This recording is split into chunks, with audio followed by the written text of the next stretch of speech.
What's going on, YouTube? Metal Complex here, and today we are finally going to be taking a look at the Benchmade Anthem. It has taken me a while to figure out exactly how I feel about this knife and exactly what I want to say, but I finally have it all together, and I'm excited to talk about it. This is another one of Jake's knives. If you haven't been watching my channel or you're new to my channel, my buddy Jake from Instagram, you can follow him at Jake's Knives, graciously offered to let me choose a bunch of knives from his collection that he would then send to me for review. This was one of them. Now, all of the knives that he sent were expensive and really nice, so that in and of itself is really cool, but this knife is really expensive. So again, Jake, thank you so much. That's really awesome that you did that. Really excited about this one. Anyways, let's go ahead and start things off with the usual measurements. Let me get that centered up on my camera here. Overall length of the Benchmade Anthem, 8 inches overall. Blade length from tip to scale is going to be about 3.5 inches, maybe a little bit more. Actual cutting edge is going to be about 3.3 to 3.4 inches on this guy. Let's go ahead and do some size comparisons here real quick. Up against the Ontario Rat Model 1, Rat 1, coming in at 8.6 inches overall. How about up against the Spyderco PM2? Spyderco PM2 coming in at 8.3 inches overall. How about up against the Benchmade Griptilian? Benchmade Griptilian, or in this case the Ritter Hogue, coming in at 8 inches overall. That's a really good size comparison there. It's the same length as the Griptilian. It's just got a slimmer, thinner profile. So really comparable there in terms of overall length. How about up against the Spyderco Delica? Spyderco Delica coming in at 7 inches overall. So this is a nice, slim profiled, full-size knife with a nice, close to 3.5 inch blade. This is the part where I generally show you guys the action. I really messed that up there. The action on this guy is completely fall shut smooth. Now, Jake has informed me that all of these knives have been used in some way, shape, or form, but this knife appears to not have been used very much. In fact, the edge appears to be factory. So this looks brand new. If this knife is still breaking in and it's going to get smoother than this, that's incredible because it is free drop, like swinging free drop shutting. And it also has no blade play up, down, left, and right. To cover on that, because we're a little bit talking about fit and finish there, this knife has no blade play and it is perfectly centered. And it has a free drop action with, it's just perfect.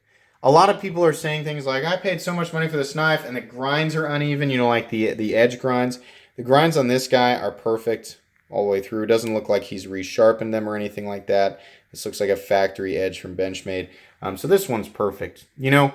Benchmade has, had an issue with quality control on some of their knives lately, but I think it's a little bit overblown. I mentioned that in another video.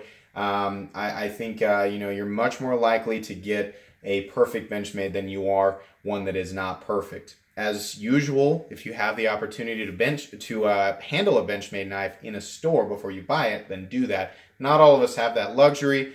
If you purchase the knife from a reputable dealer that's got a good return policy, if the knife isn't to your liking, a lot of times you can just return it, and get a different one. Or you can put in the requests in the comments like, hey, make sure that the cutting edge is symmetrical on both sides. Make sure it's centered. Make sure it's got solid lockup. I do that all the time, and 99.9% of the time, I get a perfect knife.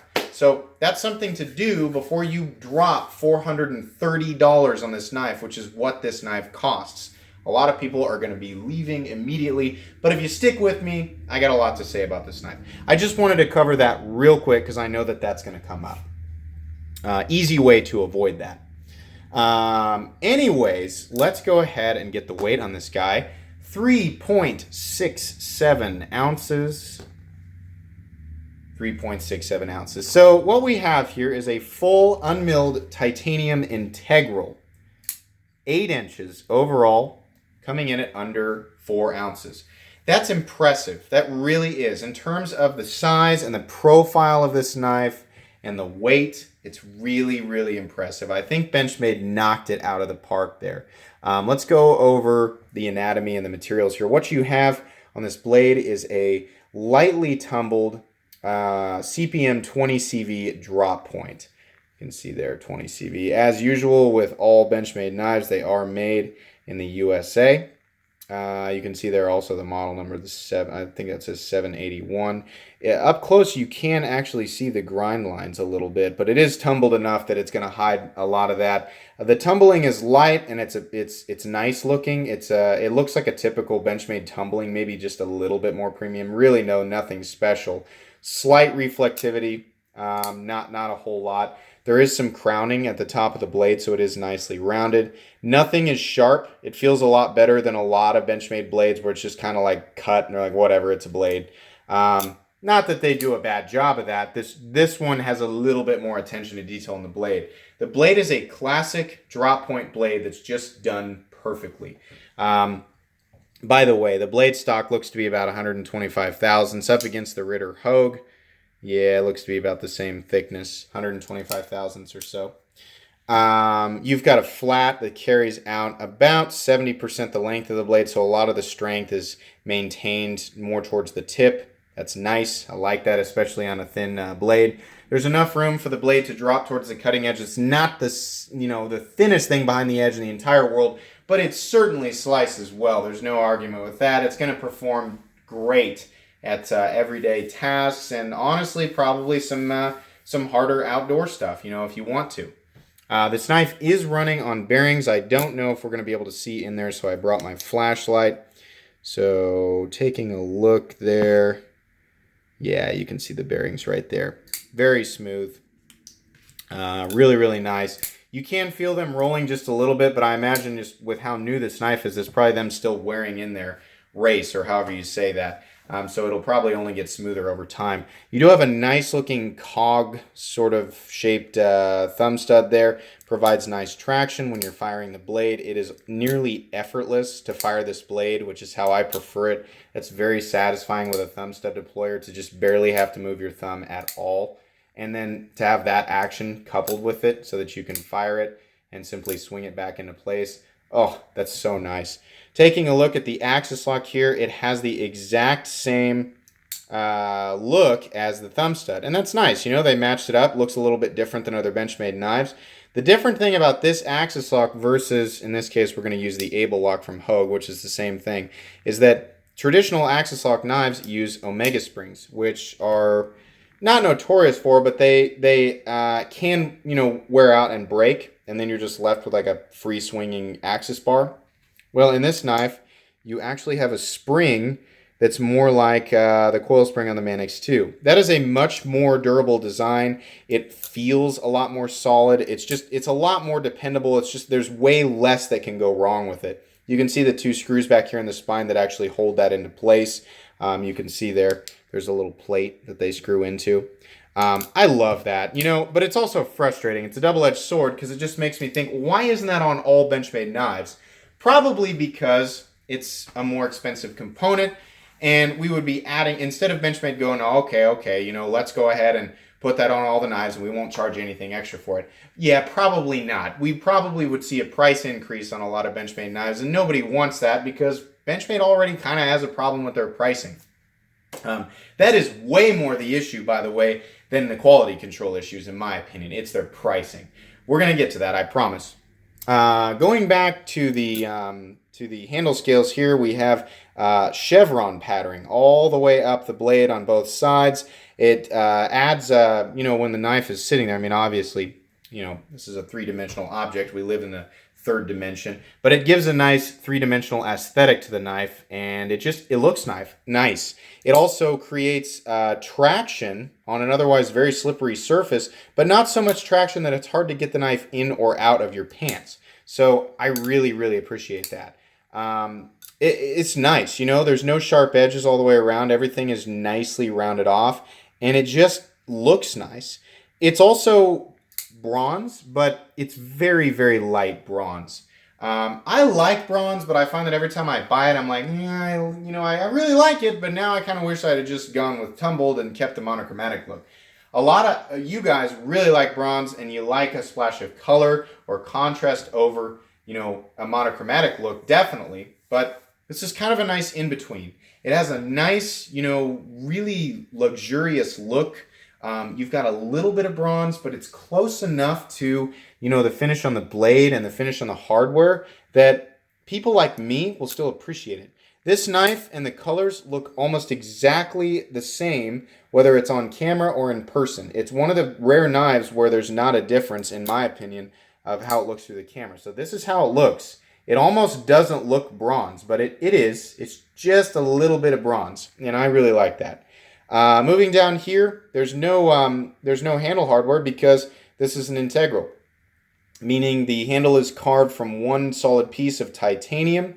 They have to get it exactly right, or you're not going to end up with perfect centering, you're not going to end up with good action, and you're not going to end up with a solid lockup. This is an example of one that was done exactly right. You can see the centering there is great, the action is great, all that. It's really cool. Does it add additional durability to the handle over a pillar constructed titanium knife?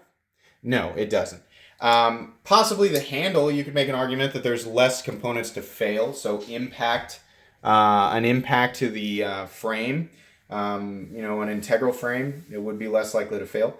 But truthfully, on a folding knife, the weakest point is the pivot. So the pivot's not necessarily reinforced by the integral nature of the frame, so no, it doesn't necessarily add any durability in that sense. It's just really cool. It's just an awesome feat of machining, and it's neat. There's not, in terms of the folding knife world, there are way less integrals out there, and they are harder to make, so they're more expensive. In terms of the way they did the back on this integral, I love it. I love the simplicity of the back here. Each of these little squares is divided by this little cutout, and then they've got these little bowl-shaped divots. Oh, that's nice. It looks really nice, and it does add a little bit of traction for those of you who feel like you need to hold the knife upside down or whatever, But it's nice to the touch. Nothing is sharp. It's great. Moving over to the other side, you have a position for the pocket clip. This is not the standard pocket clip. It's actually a common clip that you see when you see these in videos and people have swapped out the clip. That's a clip that you see on this quite a bit. The original clip is flat and looks exactly like the frame, and I think they kind of missed the mark on it. That's too bad because I imagine that 3D milled clip was probably a pretty expensive component and definitely added to the overall cost of the knife. So the fact that people feel like they need to switch it out, it's kind of like, why didn't you just subtract the cost of the pocket clip off the knife and give us a more, plain Jane but functional clip? Great example of a clip that goes with the knife and just functions super, super well. I don't know exactly what the name of this clip is, but any clip like this will work perfectly. The deep carry position is truly deep carry, meaning the seam of your pants will cover the entire knife. It's nice and short, has good retention, has that little slot that makes me think of, like the ZT0562 clip or a traditional Rick Hinderer pocket clip. It's just a little bit shorter, so it looks nice. I saw that Slicey Dicey actually had the exact same clip on his Anthem, so that's pretty neat. All the way around. Oh yeah, by the way, this the pocket clip is mountable on the right or left hand side, tip up only. You do not have an option for tip down carry. So that's cool there. I had something else to say before I moved on, and I just lost it. I can't remember, but anyways, all the way around, I think that the Anthem is excellent. I think that in terms of ergonomics, which we didn't really talk about, the knife does fit in your hand perfectly. The swell back here, it makes me feel like I'm aware that I've got a full knife in my hand. It's not too thin a profile that you feel like I'm holding onto something too small and frail. It definitely does not feel frail. You have a full-size blade. I feel like I've got control of the blade despite not having any jimping anywhere or any texturing at all other than just, the front and back side of the scales. It feels nice. I enjoy that. I remember what I was going to say here. I think that the three-hole position of the pocket clip means that it is modular with other Benchmade official clips. So if you wanted to put a Benchmade official deep carry clip on here or one of their other clips, you can definitely do that. Again, it's just going to be kind of a kick in the groin to have to take that really expensive clip off that you paid for, whether you're going to use it or not, and add a different clip to it. But anyways, yes, the Anthem all the way around is a quality knife. It's made extremely well. It feels nice, deploys nice. It's functional, all that. Plus, you gain the simplicity in terms of disassembly of an integral. Taking this thing apart is mega simple. You just pull the pivot out, and even, the axis lock, which, you have to undo those 2 screws. The fact that there aren't the omega springs in there just means it's just, this is probably a more complex integral than most, given the nature of the axis lock, but they've taken away a lot of the complexities by just getting rid of the omega springs, meaning if you do have to take this knife apart, it's still going to be really simple, I would imagine. I'm not going to do that because it's not my knife. So that's great. The biggest issue, and really, truthfully, the only issue I have with this knife, and you guys can probably guess, is the price tag. It's $430. Why do I think that that's too high? Integrals cost more money to make. The least expensive integral that I can think of off the top of my head is the Lion Steel, and it's $350. And actually, We probably makes an integral that's even less. Riyadh has the Jack that's like $400 and some dollars. Those are low cost integrals, because believe me, you start talking about like Peter Rosenti, custom integrals, or even mid-tech integrals, which I can't think of any off the top of my head. Those are way more expensive. So why do I think that this one's too much? I thought about this a lot. $430, that'll buy you a pillar constructed XM18, G10, of course. These two are titanium. And those are really nice knives. Some would argue mid-tech quality knives. It'll get you a Chris Reeve knife. $400 and something will get you an amazing knife in terms of, how they're put together, the fit and finish, the final finishes of everything, the hardware, the scales, the blades. It'll get you a really nice knife. So, why is $430 too much for the Benchmade? I have been racking my brain about that, and truthfully, guys, I don't know that I'm going to be able to tell you exactly why. I think it's because it is a Benchmade. I look at that and, trying to think like a regular customer who's interested in the knife world, they look at that and go, wow, hey, that's a cool knife. How much is that? $430. $430? I'm not going to pay that for that knife. Well, why? Because it's a Benchmade. I'm not paying $430 for a Benchmade. I think that's how people are going to think. We know that integrals cost more money. We know that the 3D machining on a titanium frame adds cost. We know that 3D milled pocket clips add cost. We know that 20 CV steel is premium. We know that crowning on the spine of a blade is a more premium feature. We know all that. We're just not okay with paying $430 for this knife. Some people obviously are, but it's not because they think the knife and the utilitarian qualities or benefits are worth that money.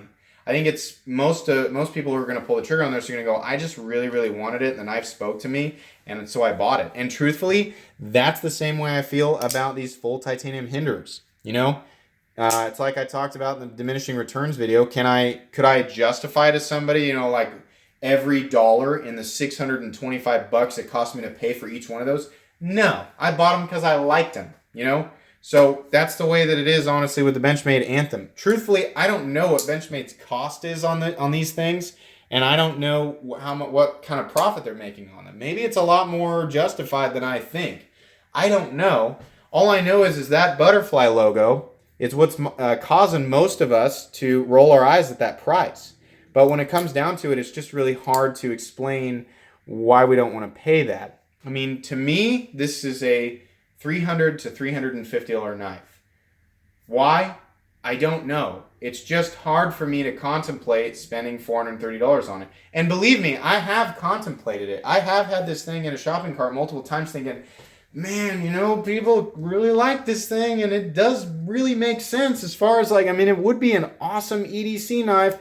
Got a nice thin profile, but it's still a full-size knife. Got a 20 CV blade. It's an integral. That's just super cool. Nice texturing. I could get an aftermarket clip that would make it carry super well. Oh, man, I don't know. Maybe I want it. Some people who get there, they convince themselves, and other people like me, they don't. And that's what it's going to be.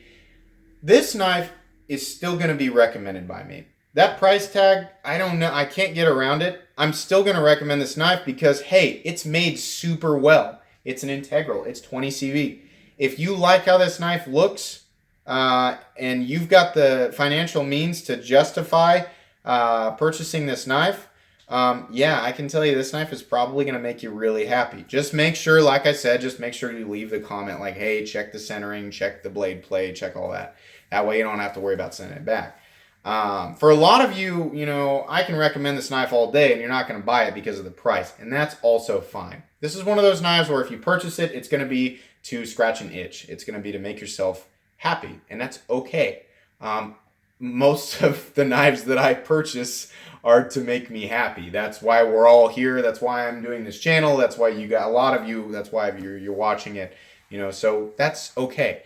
Now, this knife also brings me, just handling it, also brings me enough happiness, and I enjoy the simplistic look of it so much. And just, you know, that axis lock with the spring, I really like. There's so many little things on this knife that make me so happy that, you know, this knife brings me enough joy that I'm going to put it on my new playlist. My favorite knives of all time that have ever come through my hands, whether I own them or not.